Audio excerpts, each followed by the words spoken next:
ป้าตัวนี่เต็มทุกคน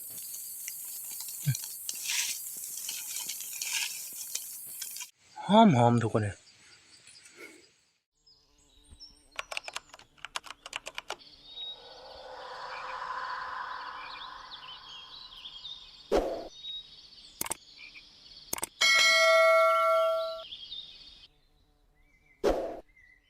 ทักทายสบายดี FC ทุกๆคนบอกว่าซีอยู่ภายในและต่างประเทศ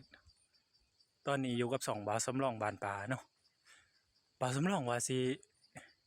พาเลาะหาเห็ดโคนทุกคนเห็ดโคนหรือว่าเห็ดปวกเนาะเพราะว่านี้เนี่ยแม่บ่าวสำรองว่าเห็ดออกเนาะเห็นเขาหากันอยู่ไปเลาะหากันทุกคน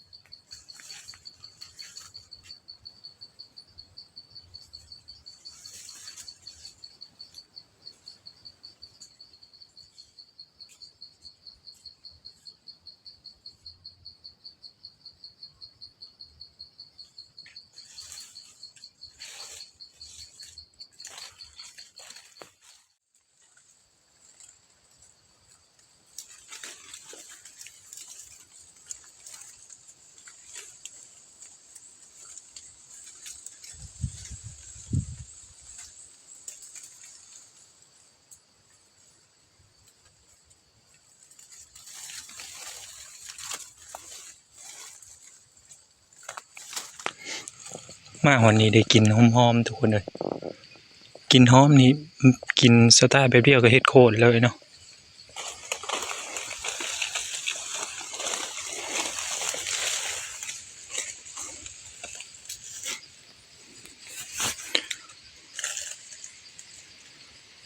บ่เห็นทุกคน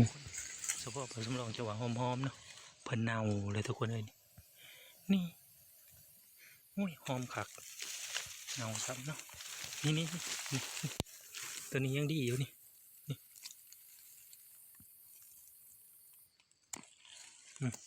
โอ้ดอกเงาคักเลยเนาะ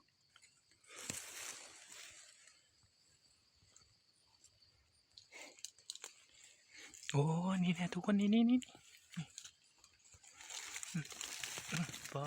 ตัวนี่แต่ดอกบ่ใหญ่นะทุกคนเนาะ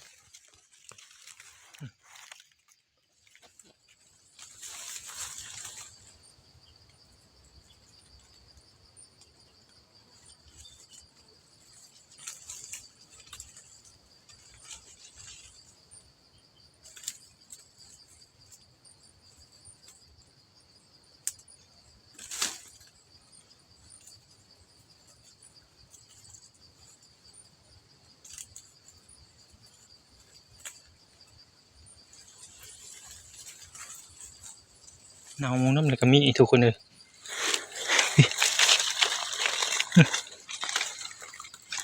นี่เนาะ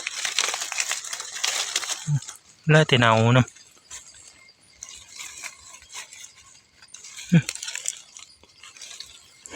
นี่เน่าน้ำเลย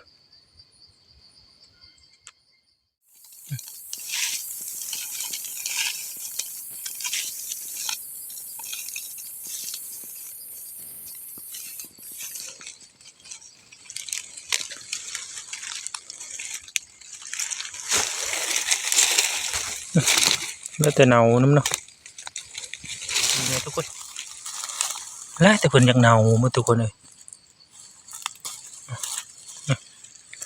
หอมทุกคนเลยไปหาเลาะต่อเพิ่นออกจุ่มบ่ใหญ่ทุกคนออกจุ่มน้อยๆเนาะบ่เห็นทุกคนเลยเลาะหาจนเมื่อยก็บ่เห็นจุ่มเดียวแล้วเนาะมีแต่เฮาสิเลาะกลับแล้วบาดบ่เห็นเพราะว่าคันเฮ็ดโค่นออกนี่เพิ่นสิออกไกลๆโพดทุกคนเอาก็เลยหาเลาะหาตามโพดเนาะมีแต่ว่าสำรองสิเมื่อก่อนทุกคนได้บ่นี่บ่เห็นเนาะเลาะหาจนเมื่อยก็บ่เห็นได้เท่านั้นแหละทุกคนเลยไปเมื่อประเทศปวกไก่หน่อยในประเทศทุกคนเขาเก็บอะไรเนาะ